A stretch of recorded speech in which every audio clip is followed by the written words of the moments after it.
to excel, right? So we are going to talk about that today with our awesome guest speakers. But first, we've got to open up in prayer. So I'll turn it over to Crystal at this time. Let us bow here. Heavenly Father, we come before you on this day, oh God, just giving us nurturance and just to spiritually be amongst one another on this day, oh God. God, we thank you for all that you do each and every day for us, giving us an opportunity to make it right again, oh God. God, on this day, we want to encourage someone. Hopefully they take home something, God, that they've been missing. Bring it back to them, God. Let them know that you're still holding their hand. And you're also holding mine. Lord, I thank you for all you do. We bless the food, oh God. We bless the hands that prepared it. Let it nourish our heart, mind, body, and soul. Let no hurt, harm, nor danger come towards us. In your holy name we pray. Amen. Amen and amen and amen. All right, so on the other side, y'all fill out your card on one side, right? Everybody good? All right, flip it over. Okay, flip it over. And on this side, you're gonna get one. Oh, you got his, right, his notes. All right, on this side, I want you to now think about your reasoning, right? What you thought. Excel, right? On this side, write about something that relates to the other side, okay? Write about something that relates to the other side as it pertains to your personal life, okay? So this is not for anybody else to see, okay? But something that you want to think about as you listen to the speakers today. Again, something that is personal to you that relates to the other side of the card. So whatever, why wait to excel, what that means to you, flip it over and think about what it is that you personally have either done as it pertains to your explanation or definition, or something you need to do, okay? This table right here be taken off. I'm just saying, you know. All right. To them, what does this event mean to you? When you saw it, it resonated, it stuck with you. What does it mean? Yes, ma'am. Liberty. Okay. Anybody else?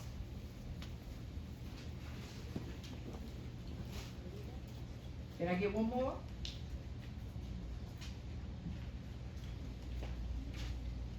Anybody else? Letting go.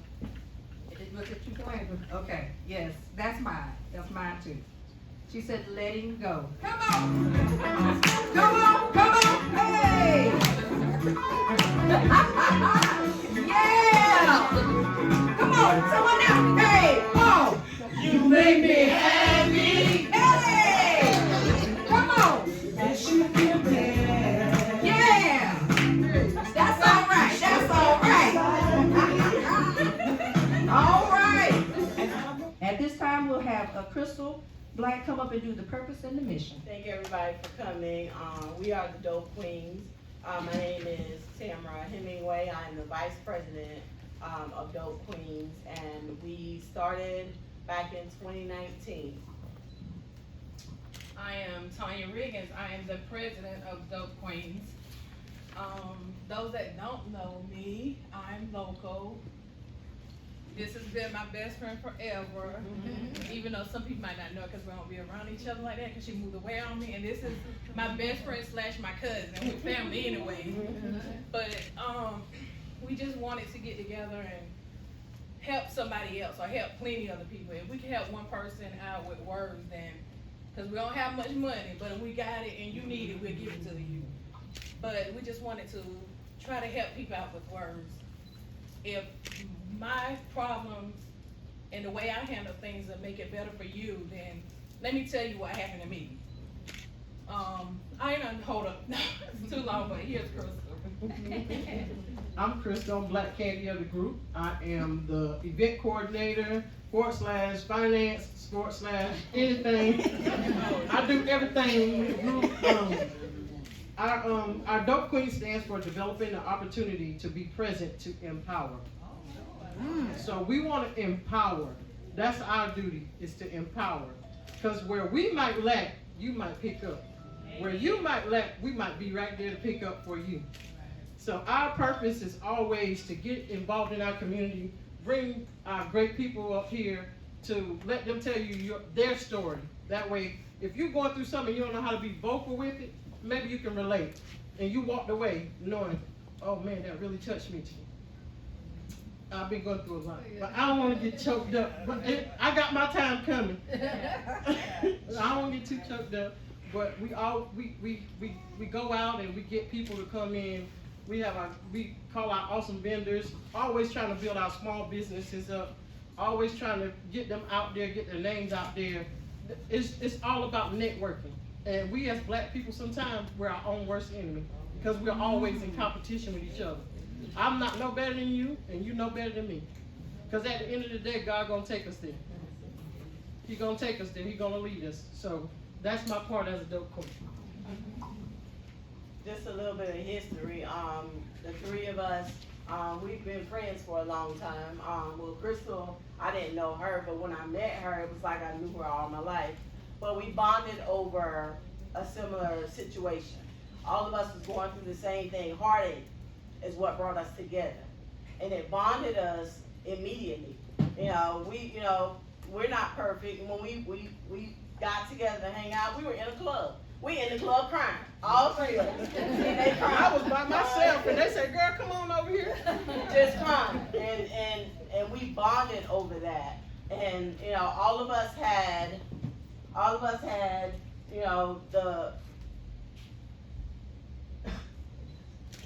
right words to tell each other. yes, all of us, we had. I'm sorry, y'all.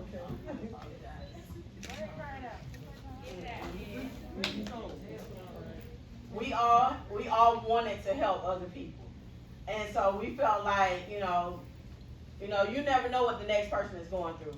Your neighbor, could be next door ready to commit suicide, but you just speaking and being kind and showing love can help the next person. So in the end, that is our end goal, to empower, uplift, to pour into our community. I no longer live here. I live in Columbia, South Carolina, but I'm home. I'm back and forth. I'm visiting my family and my friends, and this is home for me.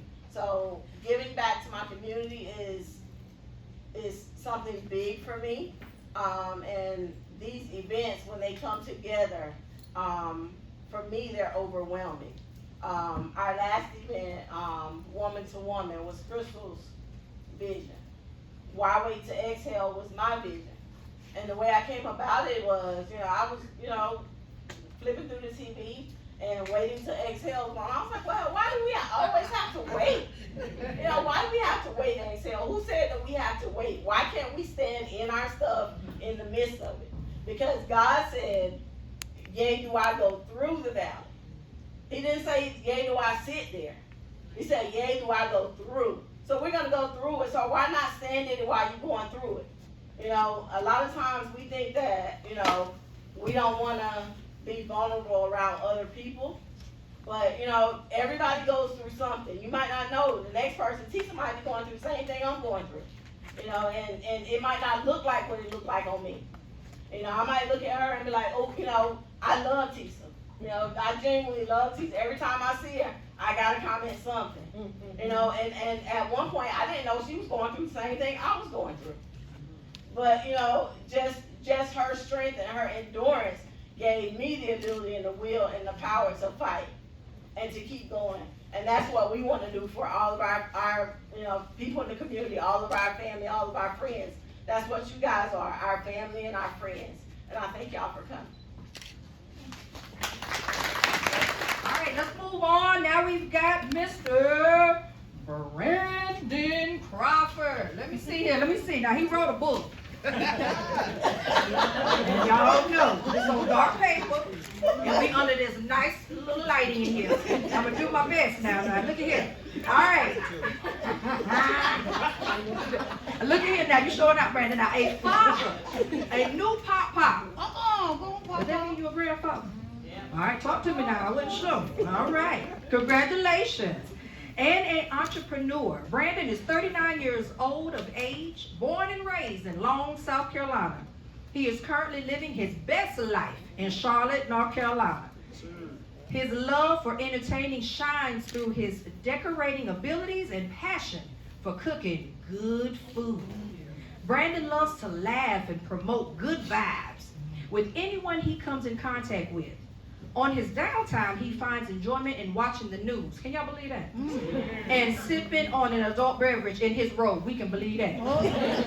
He loves vacationing on the nude beach. Now, come on now. Zip lining off a high rise in Vegas and horseback riding in the mountains. Really? So you go from the nude beach to the mountains? No. Be diverse. I can't say. Brandon's warm smile. He got a warm smile now to go with it. Upbeat energy, yet boyish charm. Makes him a joy to be around. Brandon Marcelo Crawford, event planner and caterer. Those of you who know him love him.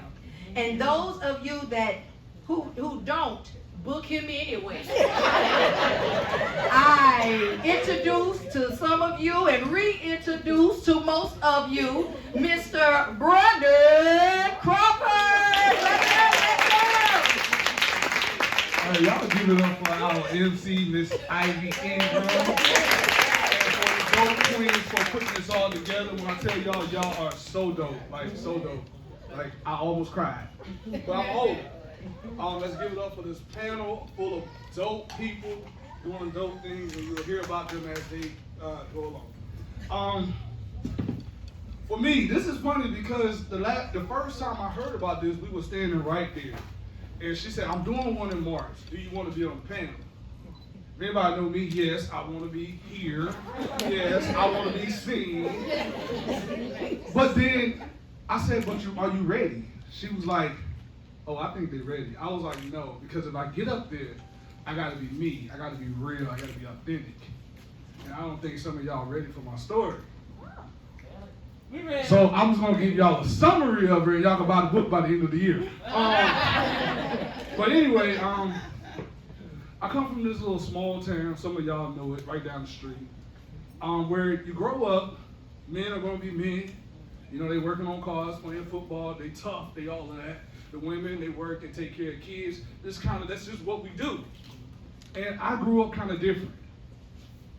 I grew up where I didn't want to go out there and play football. I didn't want to go out there and cut the grass. I would rather stay in the house and cook and clean. Mind you, I have my own cleaning service now, and I have my own catering company.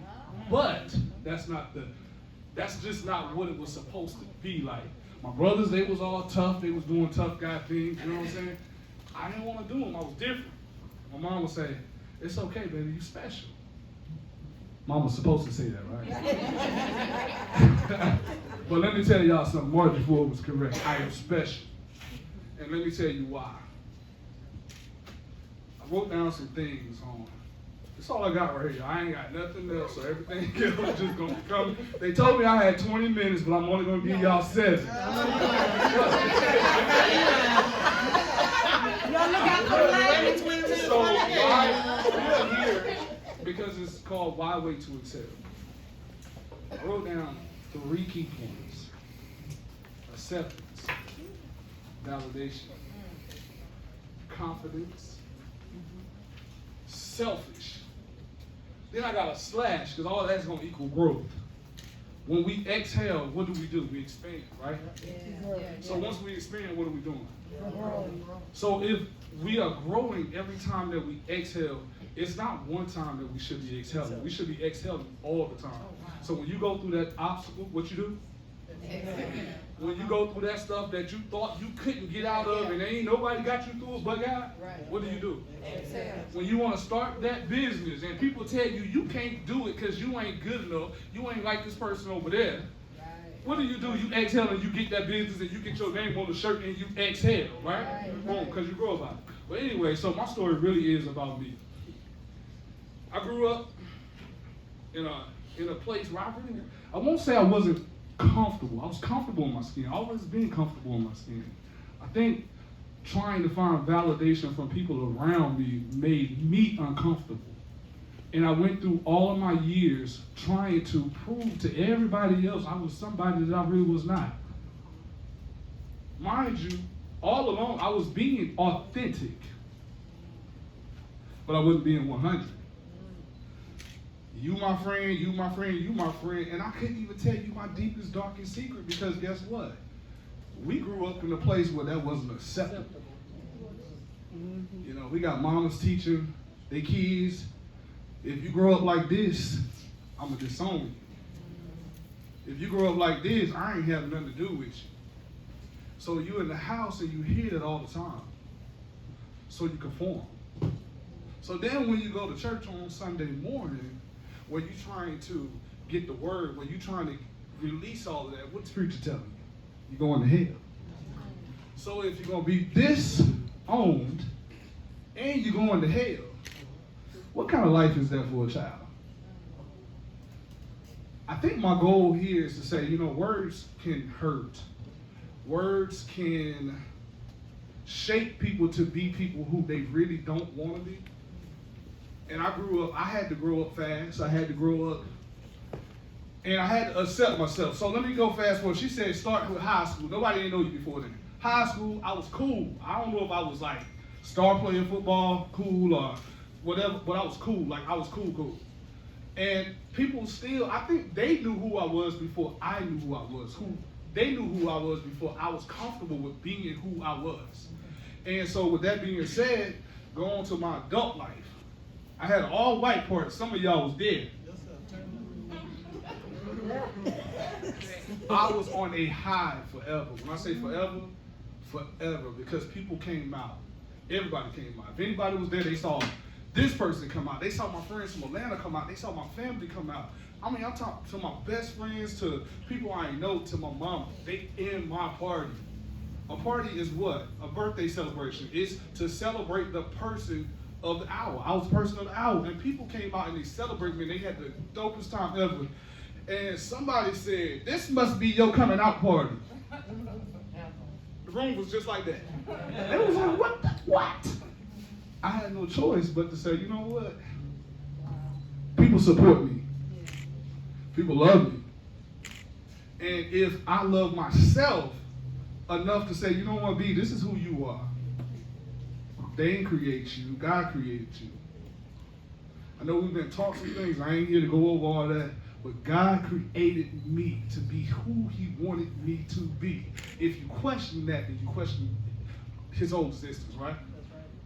My mama just had me. He created me. Is that my time up? All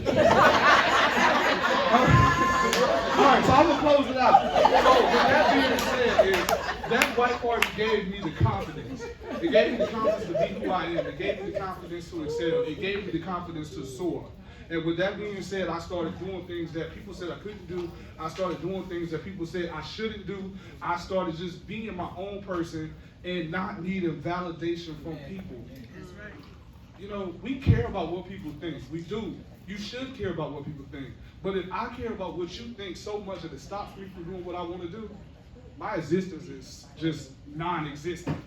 So with that being said, I gained my confidence. So therefore, I no longer get your acceptance or your validation. So then I became selfish. Not the selfish where I wouldn't give you the shirt off my back, but the selfish where I had to think about myself. Oh, you don't like it? Whatever. Oh, you don't, whatever. I got that air about myself where I'm going to do me. I'm going to do me. I'm going to respect you, but I'm going to do me. And so with that being said, that's how I exhaled. In my moment of becoming, of realizing I am who I am. There's no changing that. So I had to accept who I was, not need anybody else for validation, which built my confidence, which allowed me to exhale. And when we do what? When we exhale, what do we do? And that's my story.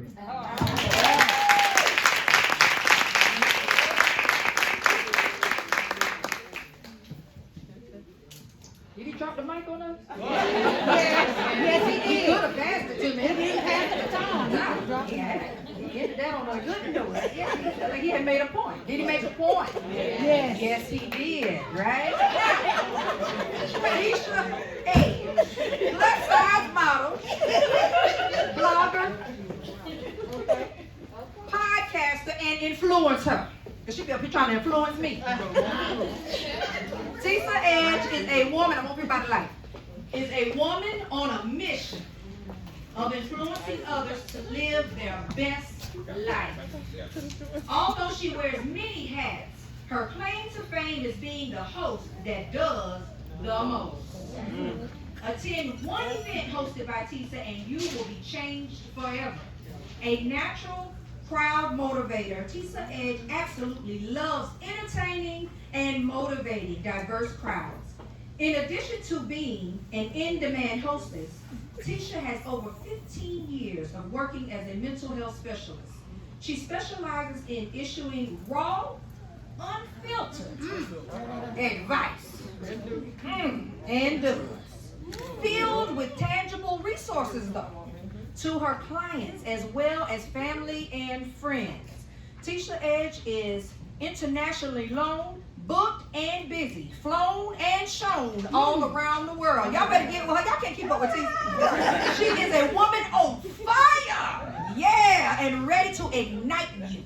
All right, y'all know how to contact her. Y'all know how to find her on Facebook and any other social media outlet. So we introduce to some and reintroduce to others Miss Tisa Edge. Miss Ivy won't let me be great, honey, because I wasn't ready. I wanted to go after Miss Kedra. And I am late for a purpose, because I was trying to wait to exhale. To get in this thing right here. Because of COVID, I'm going to stay back here, since I got to take my mask off. Hey, everybody. For those who don't know me, I'm Tisa Edge. See? I'm out of breath. That's why I was trying to go after you. Because you would have had a crying and gave me time to catch my breath during the song. So why I wait to exhale? Because you can't breathe. You can't breathe. That's part of excelling. You cannot breathe. But my 3 points, shout out to my producer? Okay. So, my 3 points, my 3 reasons why I didn't excel: faith, fear, and freedom. Faith, because I grew up right down the road, right down Highway 90, Chesterfield Missionary Baptist Church, where God is the head of my life. Shimmer Cumberland and everything. Sunday school, Bible study, junior choir, youth choir, historian, everything. I was in church every day because my mama didn't want me to get pregnant. So she gave me something to do. So I couldn't excel because in the church they tell you, don't do this because you're going to hell. Don't do that because you're going to hell. Don't do this because Reverend Nichols said don't do it. And I did. Fear. Fear wouldn't allow me to excel because after I got to Hot Atlanta and Cassie couldn't see me no more, I could do what I wanted to do, but come to find out every time I did it, somehow Cassie knew. What you doing at the strip club? Mama, I went to the strip club to see what the strippers do at the strip club. Them girls got mansions and Lamborghinis. I got a Hyundai Excel. And I'm from Poplar. They say when you leave, you're supposed to come back better than when you left. Yes. What a lie. Okay. Because guess what? Chesterfield, where y'all at? Chesterfield, put your hand up, girl. When you come back the Sunday morning, you better have a fine man on your side, and you better have a nice ride outside. Where the line? Where the line? Okay. And finally, freedom. I was scared to excel because I was scared to be free. I was scared because what they told me in the Bible didn't add up with what I learned in Atlanta. Because if you be free in Atlanta, you free. But if you free in Poplar, you ain't free. So all of that caused me to wait to excel. And for those who don't know, but those who may know, I was married. I stayed as long as I could. I gave that man 18 good married years. But I did a bid of 20. But baby, when I found out I had to cut that thing off, because that's the reason why I was choking, and I saw that wait until it sell, and that baby took that, okay, baby, you gonna torch the whole mansion? Okay, you know what? I can't do this no more. I wanted to exhale. Exhale means to breathe out, to give forth. I needed to breathe because, like you, with my daughter, that baby told me, Mom, all my friends got mansions, and we in this itty bitty house. You don't like daddy, daddy don't like you. Somebody got to do something. First of all, little 11-year-old girl, you right. Second of all, Miss Ingram, your mama, don't talk to grown folk like that. I bust your head to the white meat. But you right. I'm miserable, he miserable. It's time to go. Now, I'm not condoning divorce. Don't get me wrong. But I'm condoning happiness.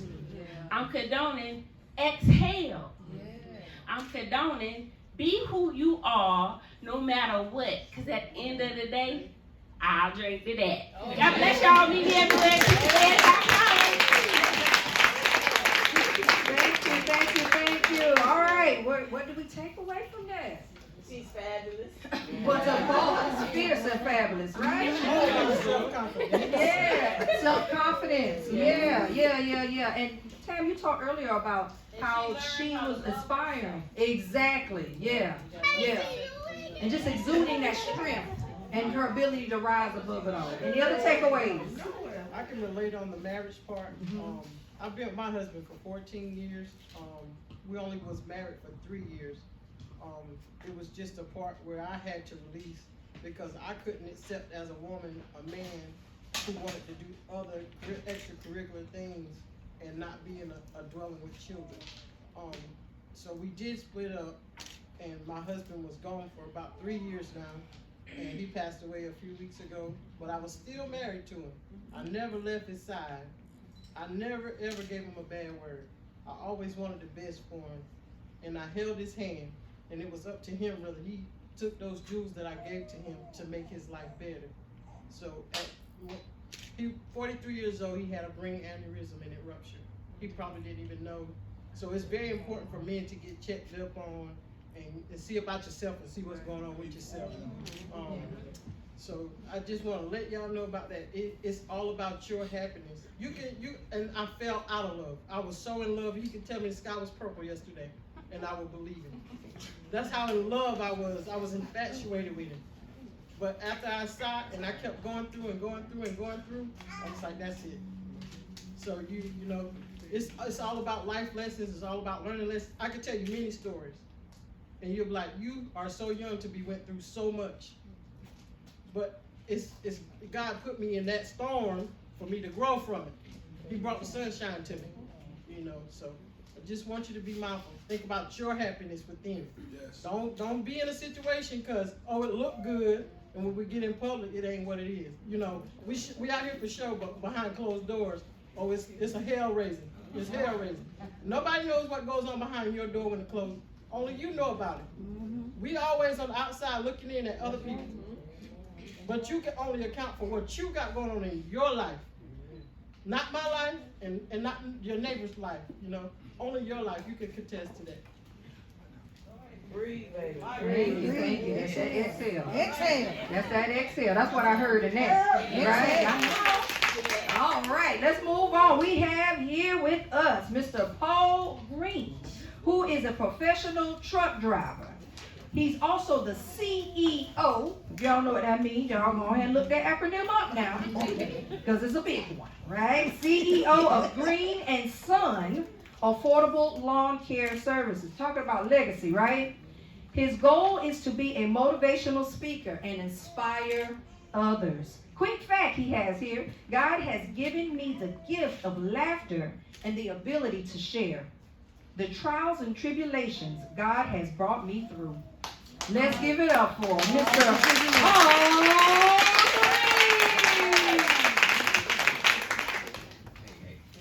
Paul The Dope when they were standing over there, I said, well, I'm a dope king. And I was sitting there when Tamara, I just be thinking about some crazy stuff. Tamara said, she said, yeah, we having a dope party. I said, no, I don't do the dope no more. You called the wrong person at this party right here. I quit. But I got so many stories, but it's just one that stand out that I never shared with nobody. From the age of 11 to this year, I walked around with a mask on my face. I had a mask on that long. My mom flew us back to Philadelphia because that was our home. That's where my dad was from. At 11 years old, me paying on the fine. The next day, the same day he asked me, what are you doing here? I'm your son. I'm named after you. And he said, no, I'm putting you on the plane, fly you back. And he did. He put me on the plane the next day, flew me back. He didn't want to be a part of me. But a lot of people don't know. I said, I hide my hurt. I don't tell jokes. I'll just hide it. You know what I'm saying? Hide. All that hiding led me into a life of drugs. Talented ball player. For y'all who know me, I can play. But you don't know what I was doing when I walked off the court. Snorting cocaine, smoking weed. Didn't care because I was angry at one man, my father. I was angry at. Never seen me touch a ball. But God, if you pick up the paper and you see your son, and wouldn't you want to go see what he's doing? Never did. One particular day, I was out with a cousin of mine getting high. Something happened to I don't know what was going on, but I knew I was dying. I did know that. God's put you in a place where it wasn't a friend, it was a family member. And I said, take me to the hospital because I think I'm getting ready to die. He said, I can't. I said, why not? And he said, because he might get in trouble. Negro, I am dying. and you worried about getting in trouble. I said, well, take me to grandma's house. My mind was so shot, it was so gone until he took me to grandma's house. But I said, I need you to ask me questions all the way there until we get there. He asked me something like, you playing ball today? And my response would be, I don't know what's up with that girl, man. But he would never say nothing else. I can remember like yesterday, we pulled up in grandma's yard. Most of y'all know my grandma, Lala Livingston. Pulled right in her yard. And I went in her house. I saw Pamela finally laughing at me. They said, he hide now. But I ain't have time to talk to them. I sat down on my grandma's bed and she said, what's wrong? And I told her, I'm getting ready to die right now. She said, not today. Not today. We had an aunt down from Florida. They took me in the back room and put me in between their arms. And they started calling on the Lord. I said, this ain't working. Take me to the doctor. This ain't working. I'm going to die. This ain't going to work right here. But let me tell you, I don't know who believe in God and who not. But God took me right back through my entire life. He took me right back through it. And he said, I want to take you back on how you got started with another family member again. Sit right at a banquet just like y'all sit. And I didn't get something that I thought was mine. And he put me in the car and he said, here, snort this. This will make you feel better. And it kept going. But I told God, I said, if you give me my life back, I promise you, I'll never touch it again. It's been 31 years. 31. But I still was drinking. So I was just turning up. But my mom got upset one day, and she said, what are you know what? I had that beer can right there. She said, you started to act like your daddy. I pulled it out. I was 29 years old. See, God was setting me up. He was setting me up. He said, I got some things I'm going to need you to do. Now, my son, about 6 years later, was born. The girl said, I'm pregnant. I said, for who? It's mine. But see, what happened, 2 weeks later, she brought him to me and she left. This year, that boy will be 17 years old. He's still right there with me. The name of my business is Grain and Son. Very good son. I started counseling because I lost my mom. And she said, the first thing you need to do is take that mask off your face. But before my dad died, I went to him and told him, I said, I knocked on his door because he was remarried. She said, you're not going to fight him, or I said, go get him. I'm not going to fight him. Just call him outside. I said, I want you to know one thing. For everything I said to you and fought you and did all that, I apologize because I'm the son and you're the dad. And he got sick, had cancer. I went to visit him He could not walk. I picked him up and carried him to another bed. They say he never spoke another word since I was the last person he talked to. So God's tapping me on my shoulder every morning. I don't know how y'all feel, but ain't it good to be alive today? I think that's a good thing. Like I said, I got a million stories, but that right there was the one that hurt me the most. So what God took was my pain where I thought I was hurt. I became a stand-up comedian and making boo-hoo money doing it. And I don't care about the money, but as long as I can see your teeth and you're smiling, that's God's gift for me, because that's something I don't practice on. It just happened. Me and her was sitting over here talking a few minutes ago, and I'm just sitting here telling joke after joke after joke. And I said, that's a gift. And then he blessed me with a beautiful queen right there with that camera in her hand. And then he tried to find phone in them. God said, I'm going to give you what you asked for, because I'm getting ready to sit down. God said, I'm going to give you, okay, Paul, I'm going to give you a beautiful woman, smart. She started fixing lunches and stuff with me early in the morning. I was like, okay. What's something wrong with her? Because why would you pick me? Because all my life I thought I was ugly. I said, I'm ugly, I'm good for nothing, I'm nobody. But look at me now. Look at me now. Look at me now. God bless all y'all. And thank you, Tamara, for having me here. He said, look at me now. They clean up good, too. They clean up good. Thank you for sharing your story. Thank you. She is a native. Oh, she got a fan club. She got a whole club. She got a whole squad. Brandon, you got to do better next time. She got her squad here. She is a native of Lawrence, South Carolina. She is a retired veteran. She is a philanthropist. No, I messed that up. An author, spoken word artist, and a motivational speaker. She has a master's degree in human services, and she is the founder of I Am Enough, a mentoring organization that teaches if you change your logic, it will change your life. Shakidra took the experiences she had in her life as a soldier, a mother, and a woman, and use them to build others through various means. If you want to contact her, you see her email address here, her website, so you know how to get in contact with her. And hey, if all means anything else fails, she got a squad back there in the back, so y'all can reach out to them. Come on, yes.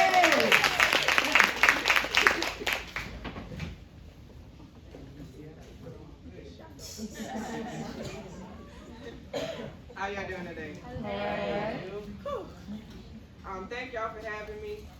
I'm always a little bit nervous about what I'm gonna say when I come to these things, and I have like all of this eloquent stuff planned to say and all of these points that I'm gonna make, and I was like, yeah, you gonna kill them with this right here.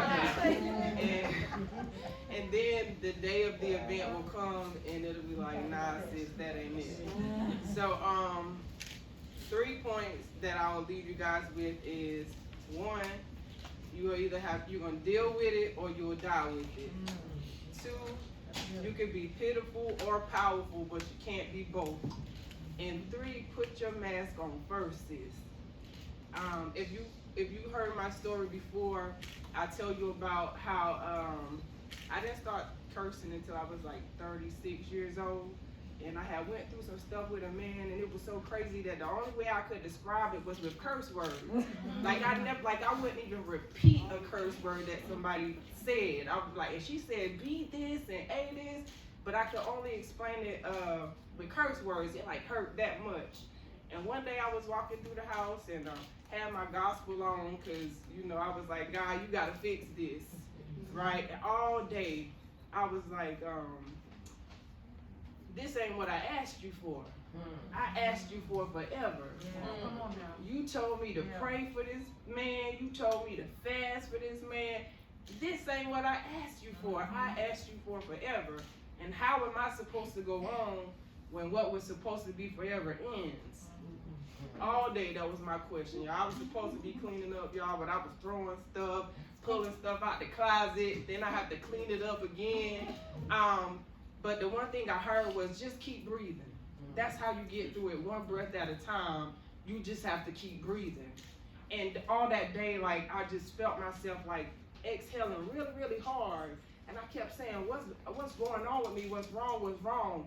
But when you hurt, when you stub your toe or you hit your elbow, the first thing you do is inhale. and you hold it.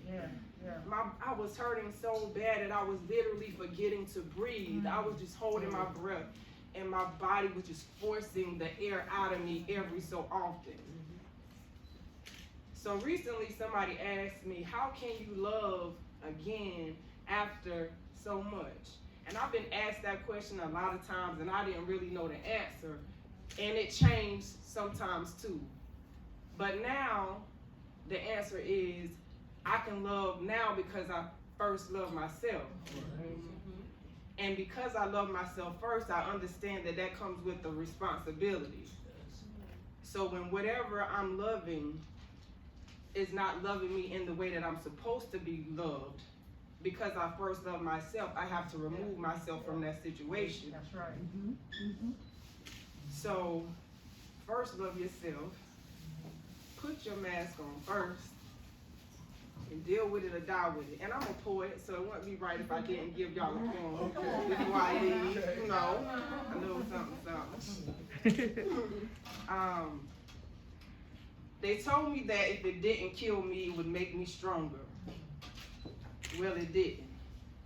If anything, it made me wonder why they teach us to be okay with being prey or a victim. See, there were times when I didn't know what it was to be loved correctly, had no idea what it meant to be protected, only neglected and taken for granted. The first salutation is self-preservation. They taught us to go against the laws of nature. They convinced us that our skin was our curse. They literally had to tell us to put our mask on first. See, they will hate you at first, and times will seem to get worse, but imagine the beauty of what will be birthed when you recognize and accept nothing less than your worth. So sis, cry in private, move in silence, take your time and heal, sis. Because the only person you will have to face in the mirror is you. There will always be another mountain to move. There will always be another shade of blue. And although time waits for no man, the only one in a rush is you. So take your time and build, sis. Nobody tells you this, but sometimes the healing hurts more than the wound at first. But come raging floods or droughts riddled with thirst, you better put your mask on first, sis. Thank you. That was beautiful. Any takeaways? What's our nuggets? I am enough. I am enough. I love it. Love yourself first. You had just said that. You had already ushered that in the room. No! Hey! Come on, that must be her jam. That's her song. That's her dancing right now. Ain't nobody in the room. Ain't nobody in the room. That's her jam. Let it go. Let it go. Let it go. Hey! Yes, sir. Yes, sir. Now, I didn't know that was her jam, but that was her jam. Y'all gave it up for her. Yeah. All right. So in all things, as far as my summary, as you let go today, do not apologize for the new you, right? Don't apologize for becoming, right? Don't apologize. I used to sit in that, trying to apologize for being loud, right? Trying to be quiet. Once I found my voice, that was just it. I was here. Accept me or not. I used to always apologize for being blunt. Apologize for telling my truth. I used to apologize for being edgy. I didn't know how to really be, soft and warm and fuzzy. Right? Huh? Say that name again. What? Edgy. And I used to apologize for that. All right? But we're not going to apologize. So once you exhale today and let it go, what you are not going to do. Sorry. Y'all say it together. I am not sorry. All right? And today, say it with me, we are letting go. And today, we are what? Letting go. Exhaling. I love it. Clap it up, clap it up, clap it